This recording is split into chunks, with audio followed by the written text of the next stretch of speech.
ओम शांति। ओम शांति।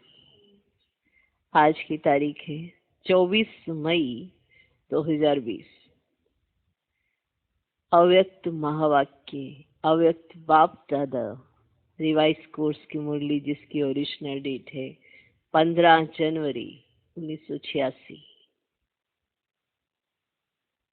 मुरली का सार, सस्ता सौदा। सस्ता सौदा और बचत का बजट। सस्ता सौदा और बचत का बजट। बजट आता है तो आज सस्ता सौदा और बचत का बजट। रत्नागर बाप अपने बड़े से बड़े सौदा करने वाले सौदागर बच्चों को देख मुस्कुरा रहे हैं। मुस्कुरा रहे हैं। सौदा कितना बड़ा और करने वाले सौदागर दुनिया के अंतर में कितने साधारण भोले भाले हैं। इतना बड़ा सौदा है और जो सौदा करने वाले हैं वो दुनिया की भेंट में, माना दुनिया के अंतर में कितने साधारण भोले भाले हैं। भगवान से सौदा करने वाली कौन आत्माएं भाग्यवान बनी? सोचो, भगवान से सौदा करने वाली कौन आत्माएं भाग्यवान बनी? माना दुनिया जिसे क्या कहेगी, ये तो भोले हैं, ये भोले भाले हैं, इन्हें कुछ नहीं पता, इन्हें दुनिया की समझ नहीं है ना। दुनिया के अंतर में कितने साधारण भोले भाले हैं। भगवान से सौदा करने वाली कौन आत्माएं भाग्यवान बनी? ये देख मुस्कुरा रहे।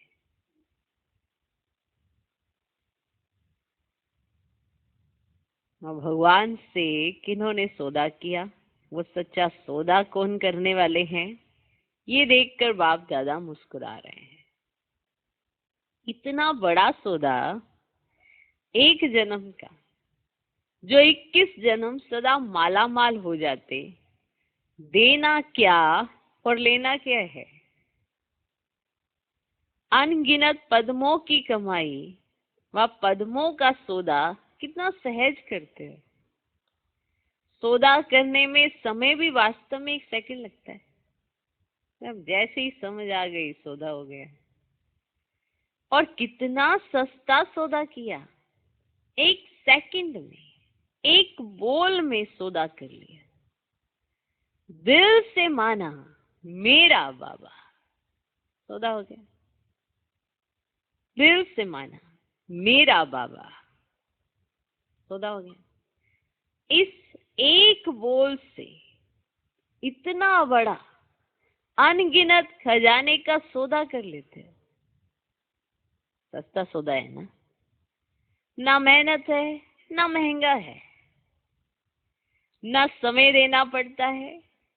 और कोई भी हद के सौदे करते तो कितना समय देना पड़ता, मेहनत भी करनी पड़ती और महंगा भी दिन प्रतिदिन होता ही जाता है।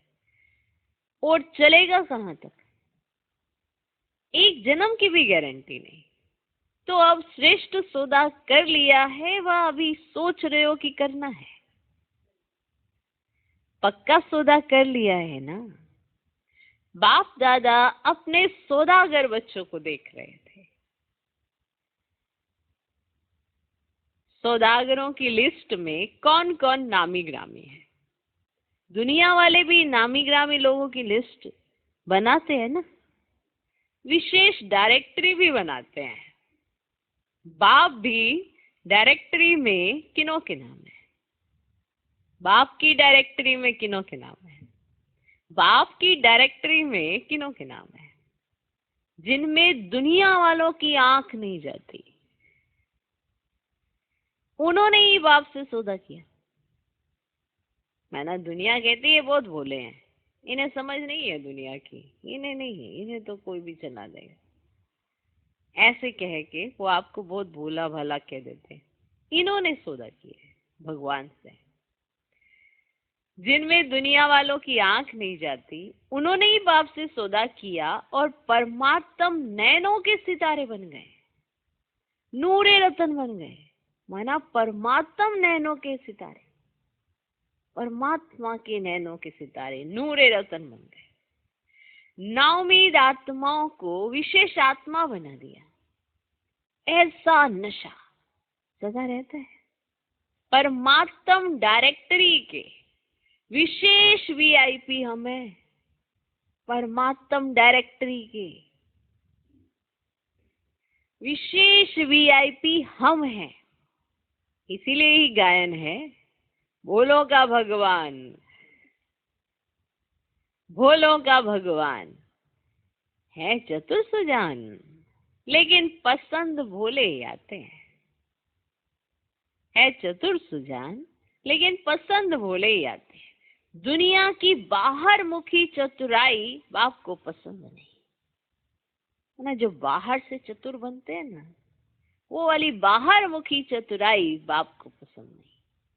उन्हों का कलयुग में राज्य है, जहां अभी अभी लखपति अभी अभी कखपति हैं, लेकिन आप सभी सदा के लिए पद्मा पदमपति बन जाते हो। भय का राज्य नहीं, निर्भय है जहां भय नहीं है। भय का राज्य नहीं, निर्भय है। आज की दुनिया में धन भी है और भय भी है। जितना धन उतना भय में ही खाते, भय में ही सोते। हर घड़ी भय लगा हुआ है, भय में ही खाते, भय में ही सोते।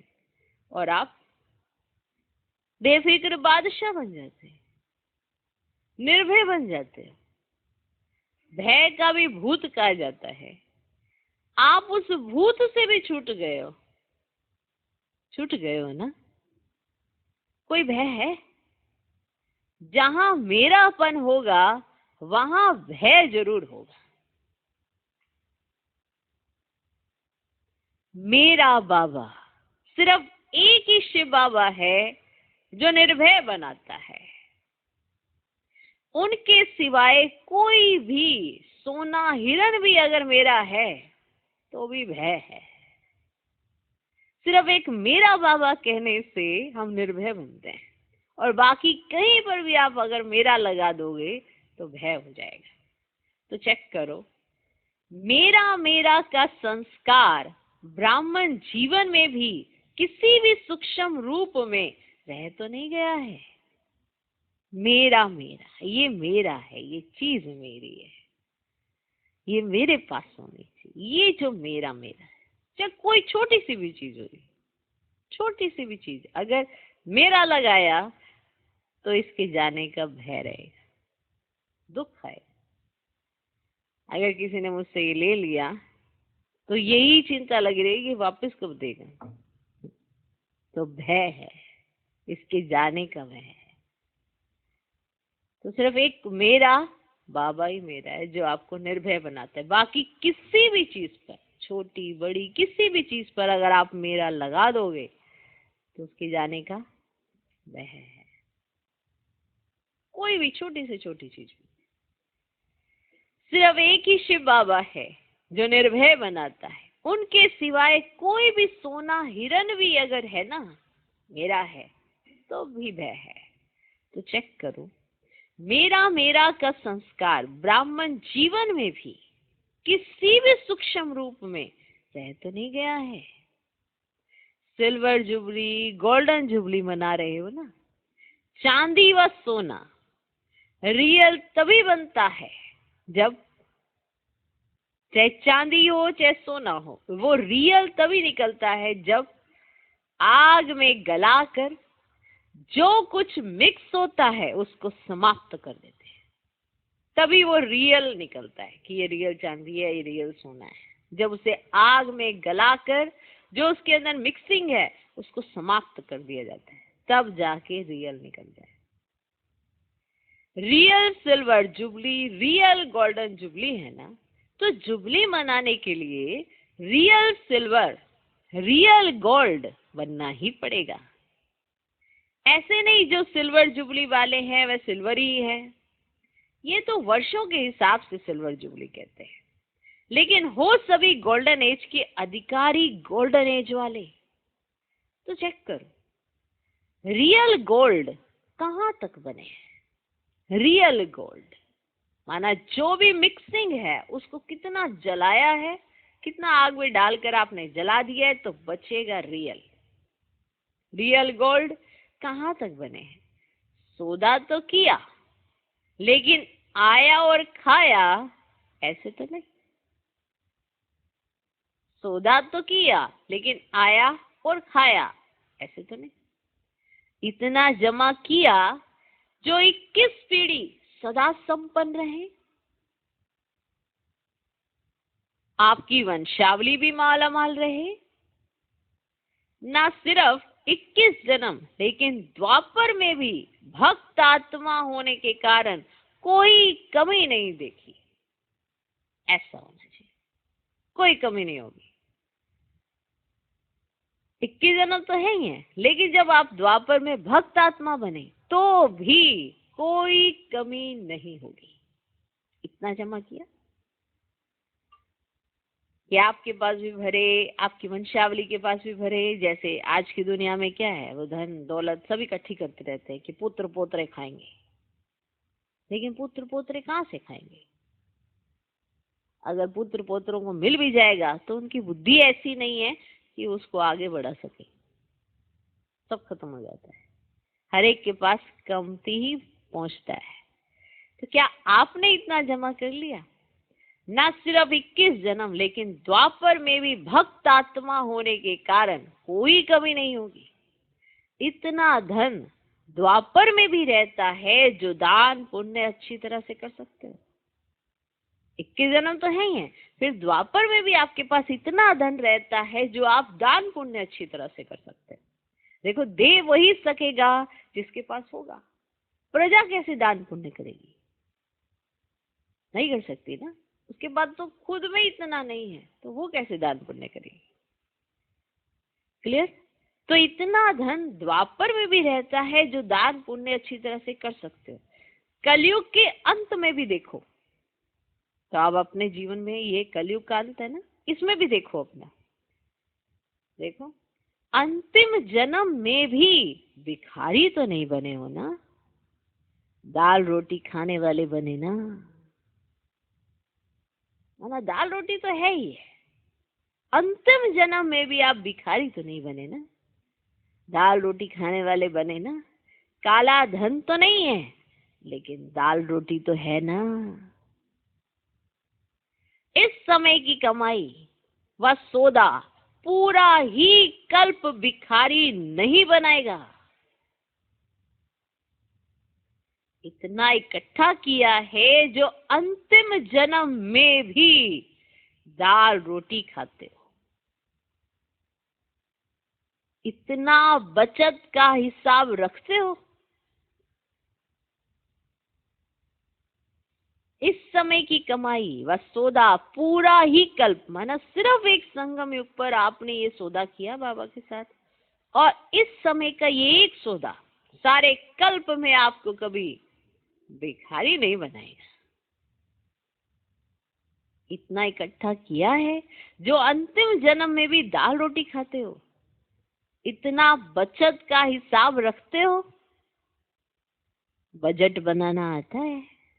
बजट बनाना आता है ना, सरकार भी बजट बनाती है। बजट बनाना आता है? जमा करने में होशियार हो ना, नहीं तो 21 जन्म क्या करेंगे? कमाई करने वाले बनेंगे या राज्य अधिकारी बन राज्य करेंगे? अब प्रश्न पूछ रहे बाबू, कमाई करने वाले बनेंगे या राज्य अधिकारी बन राज्य करेंगे? रॉयल फैमिली को कमाने की जरूरत नहीं होती, प्रजा को कमाना पड़ेगा। रॉयल फैमिली को कमाने की जरूरत नहीं होती, वो उसके खाते में फिक्स होता है, वो सब कुछ है ही है उसके पास। तो रॉयल फैमिली को कमाने की जरूरत नहीं होती, प्रजा को कमाना पड़ता है। देखो, एक जन्म का आपका किया हुआ सौदा, सारे कल्प का आपका हिसाब आप देख लो। एक जन्म आपने एक ऐसा सौदा कर लिया भगवान के साथ, ऐसा सच्चा सौदा कर लिया कि सारे कल्प के लिए कभी भिखारी नहीं बनेंगे, दाल रोटी मिलेगी। और जब सत्युग में भी होंगे तो अब आप देखिए, क्या आपने ऐसा सौदा किया है या वहां पे कमाएंगे फिर खाएंगे? क्योंकि देखो, प्रजा को तो लेना ही पड़ेगा ना। लेकिन रॉयल फैमिली के हिस्से में ऐसा नहीं उसे कमाना पड़े, वहां पे वो है ही है, राज्य उसके पास है ही है। तो क्या करेंगे? रॉयल फैमिली को कमाने की जरूरत नहीं होती, प्रजा को कमाना पड़ेगा। उसमें भी नंबर हैं, साहूकार प्रजा और साधारण प्रजा। एक होगी साहूकार प्रजा और एक होगी साधारण प्रजा। गरीब तो होता ही नहीं है, ही दो होंगे प्रजा में, दो कैटेगरी, एक साहूकार प्रजा, एक साधारण प्रजा। गरीब तो होता ही नहीं है, माना ऐसा नहीं होगा कि आप सत्युग में होंगे वहां पे कुछ नहीं होगा, ऐसा नहीं है, गरीब वहां है ही नहीं। लेकिन रॉयल फैमिली पुरुषार्थ की प्रारब्ध राज्य प्राप्त करती है। जो रॉयल फैमिली, उसने पुरुषार्थ ऐसा किया संगम युग पर कि उसको राज्य की प्राप्ति हो रही है, फिक्स हो गया उसकी पार्ट के अंदर। अब आप खुद सोचो, आपको कैसे पता कि आपने कहाँ जन्म लेना, क्या होगा? जैसे आपको इस जन्म का नहीं पता कि आपने इसी घर में क्यों जन्म लिया, और जितनी आपके माँ बाप के पास जो भी प्रॉपर्टी थी वही क्यों मिली और कईयों को नहीं भी मिली, क्यों? तो जितना कमाया उतना ही तो खाया, जितना बचाया उतना साथ में लेकर आ गए।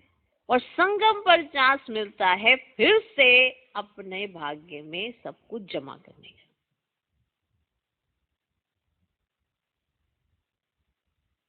ओके, साहूकार प्रजा, साधारण प्रजा, गरीब तो होता ही नहीं है। लेकिन रॉयल फैमिली पुरुषार्थ की प्रारब्ध राज्य प्राप्त करती है, जन्म जन्म रॉयल फैमिली के अधिकारी बनते हैं।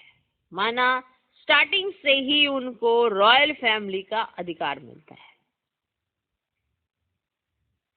राज्य तख्त के अधिकारी हर जन्म में नहीं बनते, लेकिन रॉयल फैमिली का अधिकार जन्म जन्म प्राप्त करते हैं। रॉयल फैमिली, कि वो हैं किसमें? रॉयल फैमिली में। तो क्या बनेंगे? अब बजट बनाओ, बचत की स्कीम बनाओ, बचत की स्कीम बनाओ। देखो, आपने क्या बचाना है? धन। बचत की स्कीम बनाओ।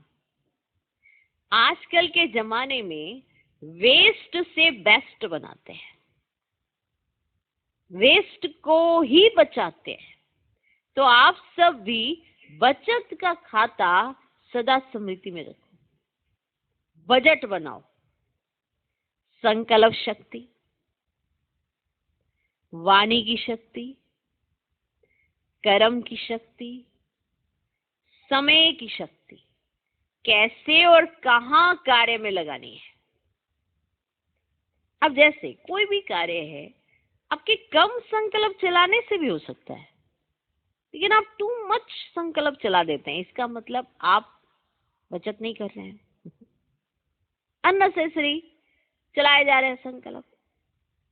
अब कहीं पर आप कम बोलो, अच्छा प्रभाव पड़ सकता है, लेकिन आप वाणी की शक्ति इतना अननेसेसरी यूज करे जा रहे हैं, तो माना आपकी वाणी की शक्ति भी सेव नहीं हो रही है। तीसरा, कर्म की शक्ति। जैसे one step, one perfect step, एक ही बार में सही कर्म करना। एक बार किया, किसी ने रोका, किसी ने टोका, फिर किया, फिर किसी ने रोका, फिर किसी ने टोका, माना परफेक्ट कर्म नहीं कर रहे हैं हम। तो इसीलिए रोक टोक रोक टोक रोक टोक चलती रहती है, और फिर हम डिस्टर्ब हो जाते हैं, और कर्म में भी हमारी शक्ति नहीं आती है। आम अपने जीवन में हम हर कर्म करते हैं।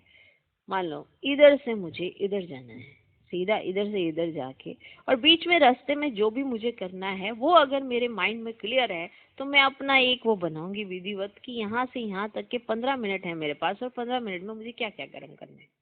ओके।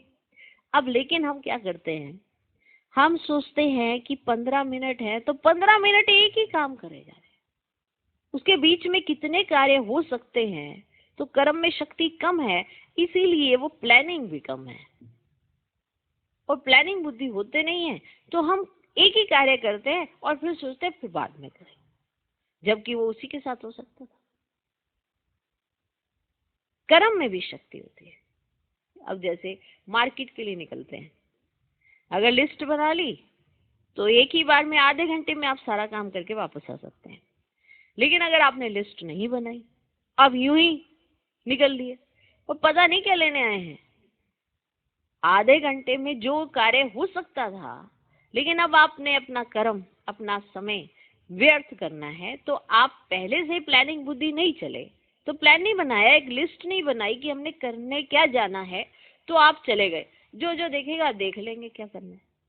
तो उससे क्या होगा, आपका एक तो संकल्प ज्यादा चलेंगे, एक आपका ये वेस्टेज हो रही है, आपकी बचत कुछ नहीं हो रही है। संकल्प बहुत चल रहे हैं, कर्म भी जो कर रहे हो वो परफेक्ट नहीं हो रहे हैं, डिस्टर्बेंस हो रही है और समय तो बच ही नहीं रहा, समय की शक्ति भी। तो ये 4 शक्तियां, संकल्प, वाणी, कर्म, समय, ये चारों चीजें जो सेव करता है, जो बचत करता है, वो परफेक्ट बनता है। आप देखिए कोई भी आप कर्म करते हो, इन चारों चीजों की जरूरत पड़ती है आपको, संकल्प, वाणी, कर्म और समय। और ये चारों चीजें ही क्या आप वेस्ट करते हो, बचत करते हो, ये चेकिंग आप नहीं करते हो। एक छोटे से काम में जो 5 मिनट का काम है उसमें आपने आधा पौना घंटा लगा दिया, तो क्या आपने समय वेस्ट नहीं किया? लेकिन व्यक्ति सोचता नहीं है कि ये 5 मिनट का कार्य था, ये 10 मिनट का, ये आधे घंटे का, ये 15 मिनट का, कितनी देर का था। वो लगाता जाता है, करता जाता है, क्योंकि उसका स्वयं पर कोई नियंत्रण नहीं है, तो वो चलता जाता है। और कोई किसी को जवाबदारी नहीं होती है तो ऐसे बैठा रहता है। जो जितना ही उस कार्य को इम्पोर्टेंस देता है या जितना जो उस चीज की बचत करना चाहता है, उसका दिमाग उसके साथ चलता है। अब आप अपने आप को देख लो, ढीले ढालेपन में चल रहे हैं, और उसी ढीले ढालेपन में जो आपकी काबिलियत भी है वो भी छिप रही है। कारण, क्योंकि किसी को जवाब नहीं देना तो इजीनेस आ गई। तो जब वही वाला कार्य सिर्फ और सिर्फ आपके सिर पर डाल दिया जाएगा तो आप इजीनेस भूल जाओगे, एक्टिवनेस आ जाएगी। अब इसमें कोई डाले तो करे या अपने आप में उस चीज की इंपॉर्टेंस समझे तो करे, ये दोनों में भाग्य में अंतर हो जाता है। चीज सेम है लेकिन उसमें करने वालों के तरीके से पता चलता है कि इन्होंने बचत की या जो समय इन्हें दिया गया उसको वेस्ट किया। होते सबके पास 24 घंटे ही हैं, लेकिन हर एक उस 24 घंटे का इस्तेमाल या तो बचत करके करता है या वेस्ट करके करता है, ये वो खुद तय करता है, जिसके आधार पर उसके कर्म बन जाते हैं। बहुत सिंपल है। टीचर आता है, एक जार लेके आता है, साथ में पत्थर लेकर आता है, साथ में रेत लेकर आता है, साथ में और भी चीजें लेके आता है, और कहता है आज तो मैं कुछ मैं सिखाना चाहता हूँ। पहले वो उसमें पत्थर डाल देता है, फिर सबसे पूछता है क्या इसमें कुछ और आ सकता है, और कहते हैं अभी इसमें कुछ नहीं आ सकता क्योंकि पत्थर डल गया इसके अंदर, पत्थर डल गया, भर गया इसके अंदर। फिर वो कुछ और डालता है उसके अंदर, वो हल्का हल्का जो होता है उसके नीचे बैठ जाता है, कहता है क्या अब इसके अंदर कुछ और आ सकता है, फिर वो रेत डालता है। तो फिर ऐसे करते करते 6-7 चीजें वो एक ही जार के अंदर डाल देता है, और वो फिर स्टूडेंट से पूछता है कि आपने पहली बार में कहा इसके अंदर कुछ नहीं आ सकता, ओके, लेकिन इसके अंदर 4-5 चीजें आ गई, अब बताओ कैसे? कैसे? कहते ऐसे ही हमारा समय है, हर एक को मिलते 24 घंटे हैं, लेकिन वो 24 घंटे का इस्तेमाल कैसे करता है उसी तरह से ही हमारा जार है। हम उस 24 घंटे में क्या नहीं कर सकते, लेकिन हम उस 24 घंटे में क्या करते हैं बस यही देखते रहते हैं, और फिर उसको मान लेते हैं हम बहुत बड़ा कुछ करते हैं। बहुत कुछ करते हैं, आप बचत नहीं करते। जिन बातों में आपको कम संकल्प चलाने चाहिए उनमें आप 10 गुना चलाते हो, और जिसमें आपको समय की वैल्यू रखनी चाहिए वो समय की वैल्यू नहीं रखते, कर्म की इंपॉर्टेंस नहीं देखते कि उसमें एक यूनिवर्सल में कर्म करने वाले को कितना समय लगता है। जब एक यूनिवर्सल कोई व्यक्ति उस कर्म को 5 मिनट में कर सकता है तो आप आधा पौना घंटा क्यों लेते हो?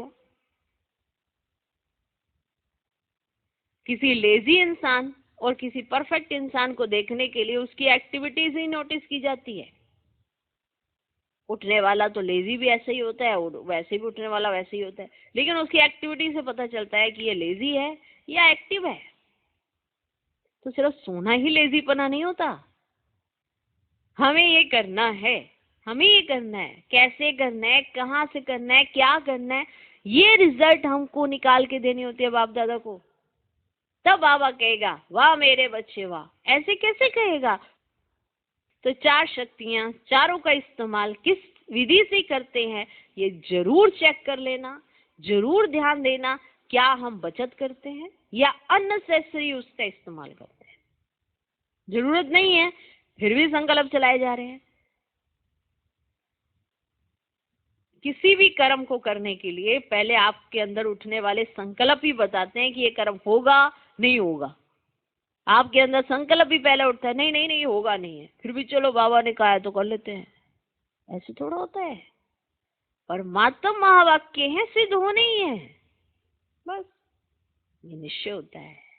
इसके बेस पर आपके संकल्प उठने चाहिए। संकल्प शक्ति, वाणी की शक्ति, कर्म की शक्ति, समय की शक्ति कैसे और कहाँ कार्य में लगानी है, माना बचत, बजट ऐसे बनाना है। ऐसा ना हो ये सब शक्तियां व्यर्थ चली जाएं। कौन कौन सी? संकल्प शक्ति, वाणी की शक्ति, कर्म की शक्ति, समय की शक्ति। ऐसा ना हो कि ये सब शक्तियां व्यर्थ चली जाएं।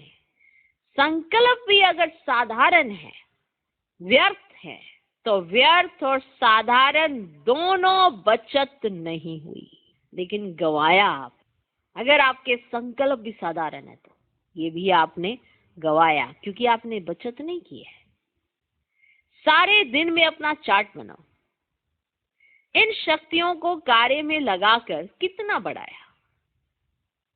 संकल्प शक्ति, वाणी की शक्ति, कर्म की शक्ति, समय की शक्ति, इनको कार्य में लगाकर आपने कितना बढ़ाया। क्योंकि जितना कार्य में लगाएंगे उतना शक्ति बढ़ेगी।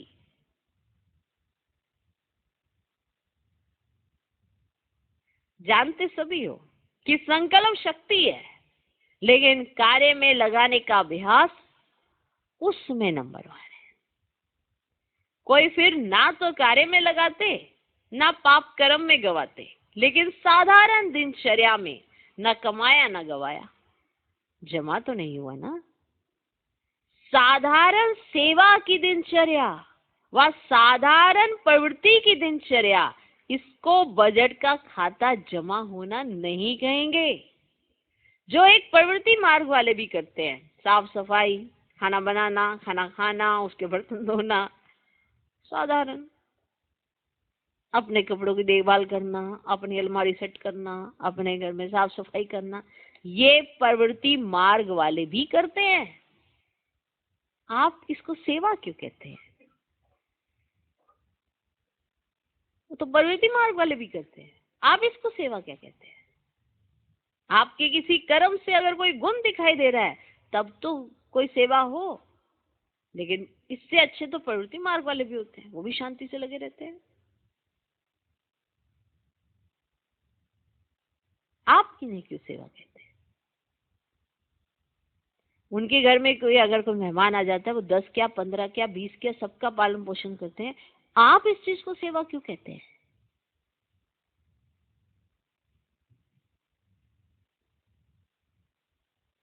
तो ये तो एक साधारण दिनचर्या हो गई ना। कौन सी दिनचर्या? साधारण। साधारण सेवा की दिनचर्या व साधारण प्रवृत्ति की दिनचर्या, इसको बजट का खाता जमा होना नहीं कहेंगे। सिर्फ यह नहीं चेक करो कि यथाशक्ति सेवा भी की, पढ़ाई भी की, किसको दुख नहीं दिया, कोई उल्टा कर्म नहीं किया, लेकिन दुख नहीं दिया तो सुख दिया। आपने किसी को दुख नहीं दिया, ठीक है, अच्छी बात, नहीं दिया, सुख दिया।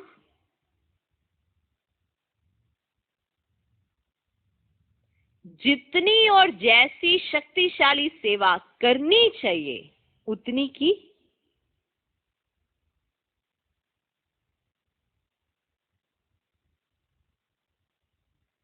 जैसे बाप दादा सदा डायरेक्शन देते हैं कि मैंपन का, मेरेपन का त्याग ही सच्ची सेवा है। ऐसे सेवा की या किसी पर मैंपन लगाया, मेरापन लगा दिया। अगर इनका त्याग कर कर आप कोई सेवा करते हो वही सच्ची सेवा है। मैंने की, मैं ही अच्छी कर सकती हूँ, मैं बहुत अच्छी सेवा करती हूँ, कोई नहीं करता, सारा कुछ मैं ही करती हूँ। तो जब आपने मैं और मेरापन लगाया, ये कोई सेवा नहीं हुई, फिर तो गृहस्थियों वाली सेवा है, जहाँ पे वो भी कुछ करते तो सुनाते हैं एक दूसरे को। और फिर ये तो साधारण बात है, सेवा कहाँ है यहाँ। बाप दादा सदा डायरेक्शन देते हैं कि मैंपन का, मेरेपन का त्याग ही सच्ची सेवा है। ऐसे सेवा की, उल्टा बोल नहीं बोला, किसी को उल्टा बोल नहीं बोला, लेकिन ऐसा बोल बोला जो किसी नाउम्मीद को उम्मीदवार बना दिया, हिम्मतहीन को हिम्मतवान बनाया, ऐसा बोल बोला। खुशी के उमंग उत्साह में किसको लाया। ये है जमा करना, बचत करना, इसको कहते हैं। ऐसे नहीं 2 घंटा 4 घंटा बीत गया, वह बचत नहीं हुई।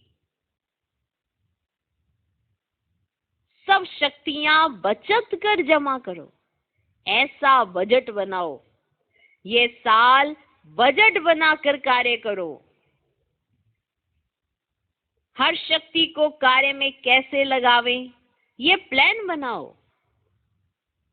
ईश्वरीय बजट ऐसा बनाओ जो विश्व की हर आत्मा कुछ ना कुछ प्राप्त करके ही आपके गुणगान करे। ईश्वरीय बजट ऐसा बनाओ जो विश्व की हर आत्मा कुछ ना कुछ प्राप्त करके ही आपके गुणगान करे। सभी को कुछ ना कुछ देना ही है, चाहे मुक्ति दो, चाहे जीवन मुक्ति दो। मनुष्य आत्माएं तो क्या प्रकृति को भी पावन बनाने की सेवा कर रहे हो। ईश्वरीय बजट अर्थात सर्वात्माएं प्रकृति सहित सुखी व शांत बन जाएं। ना, अगर आप किसी को सुखी और शांत करना चाहते तो उससे पहले आप स्वयं भी होने चाहिए। अगर आप किसी को संतुष्ट करना चाहते हैं तो उससे पहले आप भी होने चाहिए। तभी आपसे निकले हुए वाइब्रेशन दूसरों को संतुष्ट कर सकते हैं, दूसरों को सुख और शांति दे सकते हैं। ऐसा ही है ना। तो ईश्वरीय बजट ऐसा बनाओ जो विश्व की हर आत्मा कुछ ना कुछ प्राप्त करके ही आपके गुणगान करे। कुछ प्राप्त करे तब गुणगान करे। सभी को कुछ ना कुछ देना ही है, चाहे मुक्ति दो, चाहे जीवन मुक्ति दो। मनुष्य आत्माएं तो क्या प्रकृति को भी पावन बनाने की सेवा कर रहे हो। ईश्वरीय बजट अर्थात सर्व आत्माएं प्रकृति सहित सुखी व शांत बन जाएं। वह गवर्नमेंट बजट बनाती है, इतना पानी देंगे, इतने मकान देंगे, इतनी बिजली देंगे, इस तरह का बजट बनता है। इतना पानी देंगे, इतना मकान देंगे, इतनी बिजली देंगे। आप क्या बजट बनाते हो। सभी को अनेक जन्मों तक मुक्ति और जीवन मुक्ति देने, भिखारीपन से, दुख और शांति से मुक्त करें। आधा कल्प तो आराम से रहेंगे, उन्हों की आश तो पूर्ण हो ही जाएगी। वह लोग तो मुक्ति ही चाहते हैं ना, जानते नहीं है लेकिन मांगते तो हैं ही, मांगते तो है ना। जानते नहीं है मुक्ति क्या है, लेकिन मांगते तो है ना। तो स्वयं के प्रति और विश्व के प्रति ईश्वरीय बजट बनाओ। स्वयं के प्रति और विश्व के प्रति ईश्वरीय बजट बनाओ। समझा क्या करना है? सिल्वर और गोल्डन जुबली दोनों इसी वर्ष में कर रहे हो ना, तो ये महत्व का वर्ष है, ये महत्व का वर्ष है। अच्छा, सदा श्रेष्ठ सौदा स्मृति में रखने वाले, सदा जमा का खाता बढ़ाने वाले, सदा हर शक्तियों को कार्य में लगाए वृद्धि करने वाले, सदा समय के महत्व को जान महान बनने और बनाने वाले, ऐसे श्रेष्ठ धनवान, श्रेष्ठ समझदार बच्चों को बाप दादा का याद प्यार और नमस्ते। हम रूहानी बच्चों की भी रूहानी बाप दादा को नमस्ते नमस्ते नमस्ते। Good morning, good morning, good morning. कुमारों से मुलाकात। कुमार जीवन भी लक्की जीवन है, क्योंकि उल्टी सीढ़ी चढ़ने से बच गए। कभी संकल्प तो नहीं आता उल्टी सीढ़ी चढ़ने का? चढ़ने वाले भी उतर रहे हैं। सभी प्रवृत्ति वाले भी अपने को कुमार कुमारी कहलाते हैं ना, तो सीढ़ी उतरे ना, तो सदा अपने श्रेष्ठ भाग्य को स्मृति में रखो। कुमार जीवन अर्थात बंधनों से बचने की जीवन। नहीं तो देखो कितने बंधनों में होते हैं। तो बंधनों में खिंचने से बच गए, मन से भी स्वतंत्र, संबंध से भी स्वतंत्र। कुमार जीवन है ही स्वतंत्र। कभी स्वप्न में भी ख्याल तो नहीं आता थोड़ा कोई सहयोगी मिल जाए, कोई साथी मिल जाए, बीमारी में मदद हो जाए? ऐसे कभी सोचते हो? बिल्कुल ख्याल नहीं आता, बिल्कुल ख्याल नहीं आता। कुमार जीवन अर्थात सदा उड़ते पंछी बंधन में फंसे हुए नहीं, कभी भी कोई संकल्प ना आवे, सदा निर्बंधन हो, तीव्र गति से आगे बढ़ते चलो। कुमारियों से, कुमारियों को सेवा में आगे बढ़ने की लिफ्ट मिली हुई है। यह लिफ्ट ही श्रेष्ठ गिफ्ट है। इस गिफ्ट को यूज करना आता है ना? जितना स्वयं को शक्तिशाली बनाएंगी उतना सेवा भी शक्तिशाली करेंगी। अगर स्वयं ही किसी बात में कमजोर होंगी तो सेवा भी कमजोर होगी। इसलिए शक्तिशाली बन शक्तिशाली सेवाधारी बन जाओ। ऐसी तैयारी करती चलो जो समय आने पर सफलतापूर्वक सेवा में लग जाओ और नंबर आगे ले लो। अभी तो पढ़ाई में टाइम देना पड़ता है, फिर तो एक ही काम होगा। इसलिए जहां भी हो ट्रेनिंग करती रहो। निमित्त बनी हुई आत्माओं के संग से तैयारी करती रहो तो योग्य सेवाधारी बन जाएंगी। जितना आगे बढ़ेंगी उतना अपना ही फायदा है। सेवाधारी टीचर्स बहनों से, सेवाधारी अर्थात सदा निमित्त। निमित्त भाव सेवा में स्वतः ही सफलता दिलाता है। निमित्त भाव नहीं तो सफलता नहीं। सदा बाप के थे, बाप के हैं और बाप के ही रहेंगे, ऐसी प्रतिज्ञा कर ली है ना। सेवाधारी अर्थात हर कदम बाप के कदम पर रखने वाले, इसको कहा जाता है फॉलो फादर करने वाले। हर कदम श्रेष्ठ मत पर श्रेष्ठ बनाने वाले सेवाधारी हो ना।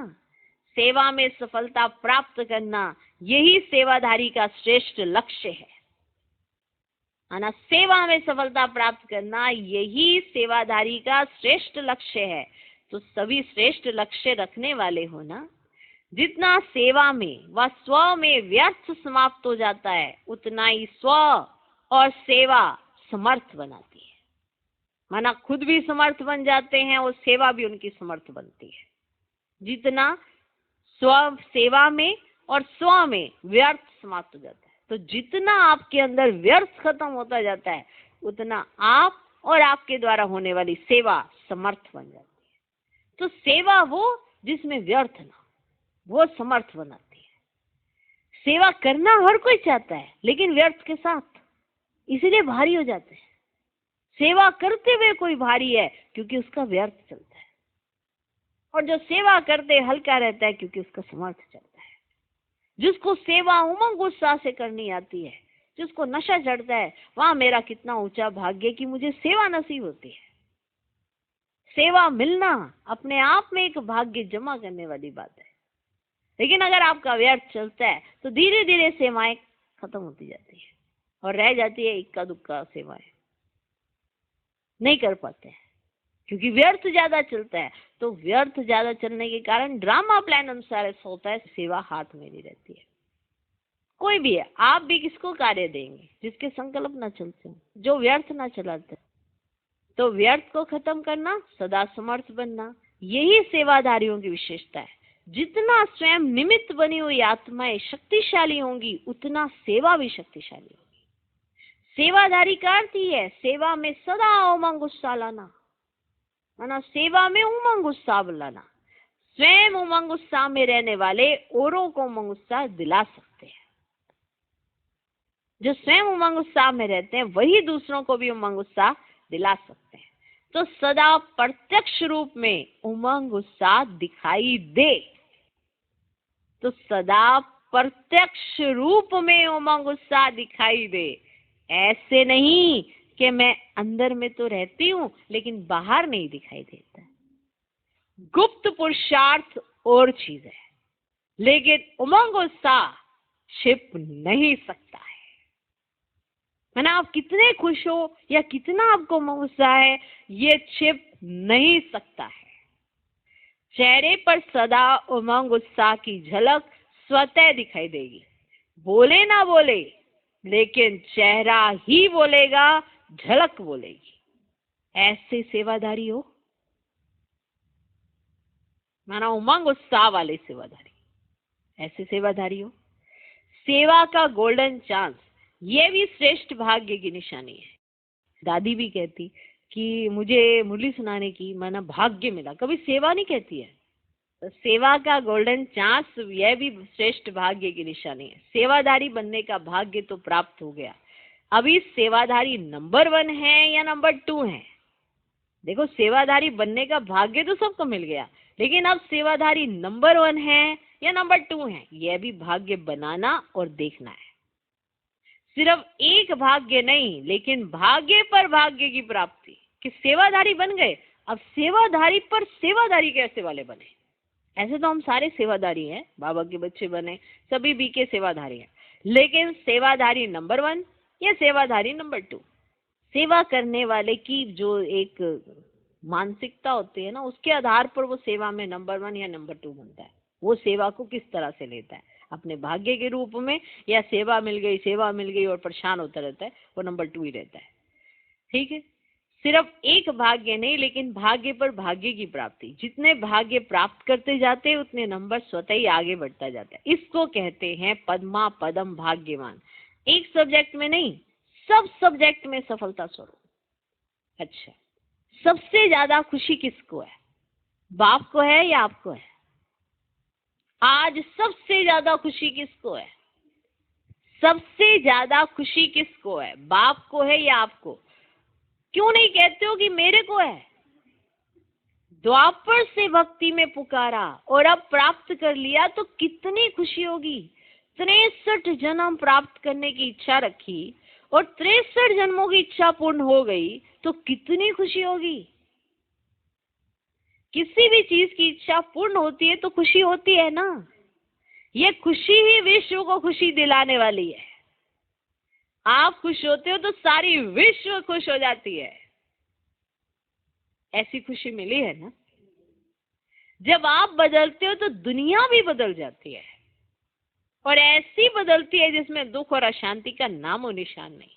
तो सदा खुशी में नाचते रहो, सदा अपने श्रेष्ठ कर्मों का खाता जमा करते चलो, सभी को खुशी का खजाना बांटो। आज के संसार में खुशी नहीं है, सब खुशी के भिखारी हैं, उन्हें खुशी से भरपूर बनाओ। सदा इसी सेवा से आगे बढ़ते रहो। जो आत्माएं दिल शिकस्त बन गई हैं, उनमें उमंग उत्साह लाते रहो। कुछ कर सकते नहीं, हो नहीं सकता, ऐसे दिल शिकस्त हैं, और आप विजयी बनाने का उमंग उत्साह बढ़ाने वाले हो। वो कहते कुछ नहीं हो सकता, ऐसा हो गया वैसा हो गया, अब कुछ नहीं हो सकता। लेकिन आप विजयी बनाने का उमंग उत्साह बढ़ाने वाले हो।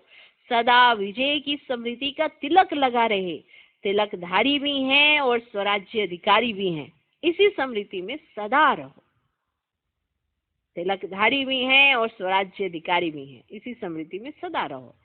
आज का एक प्रश्न है, जो समीप सितारे हैं उनके लक्षण क्या होंगे? जो समीप सितारे हैं उनके लक्षण क्या होंगे? उत्तर, उनमें समानता दिखाई देगी। माना बाबा के जो इतने बाप दादा के जो समीप सितारे होंगे उनके लक्षण क्या होंगे? उनमें समानता दिखाई देगी। समीप सितारों में बाप दादा के गुण और कर्तव्य प्रत्यक्ष दिखाई देंगे। कहीं कहते हैं ना हम समीप सितारे हैं, लेकिन बाबा के गुण और कर्तव्य नहीं दिखाई देते तो समीप नहीं है। समीप सितारों में बाप दादा के गुण और कर्तव्य प्रत्यक्ष दिखाई देंगे। जितनी समीपता उतनी समानता होगी। उनका मुखड़ा बाप दादा का साक्षात्कार कराने वाला दर्पण होगा। उनका मुखड़ा बाप दादा का साक्षात्कार कराने वाला दर्पण होगा। उनको देखते ही बाप दादा का परिचय प्राप्त होगा। उनको देखते ही बाप दादा का परिचय प्राप्त होगा। भले देखेंगे आपको, लेकिन आकर्षण बाप दादा की तरफ होगी। इसको कहा जाता है सन शोज फादर। स्नेही के हर कदम में जिससे स्नेह है उसकी छाप देखने में आती है। स्नेही के हर कदम में, माना जिससे स्नेह होता है उसकी छाप देखने में आती है। माना किसका किससे स्नेह है ये उसके जीवन में दिखाई देता है। दिखाई देता है ना। स्नेही के हर कदम में जिससे स्नेह है उसकी छाप देखने में आती है। जितना हर्षित मूर्त उतना आकर्षण मूर्त बन जाते हैं। अच्छा, आज का वरदान, सेवा द्वारा अनेक आत्माओं की आशीर्वाद प्राप्त कर सदा आगे बढ़ने वाले महादानी भव। सेवा द्वारा अनेक आत्माओं की आशीर्वाद प्राप्त कर सदा आगे बढ़ने वाले महादानी भव। सेवा द्वारा अनेक आत्माओं की आशीर्वाद प्राप्त कर सदा आगे बढ़ने वाले महादानी भव। महादानी बनना अर्थात दूसरों की सेवा करना।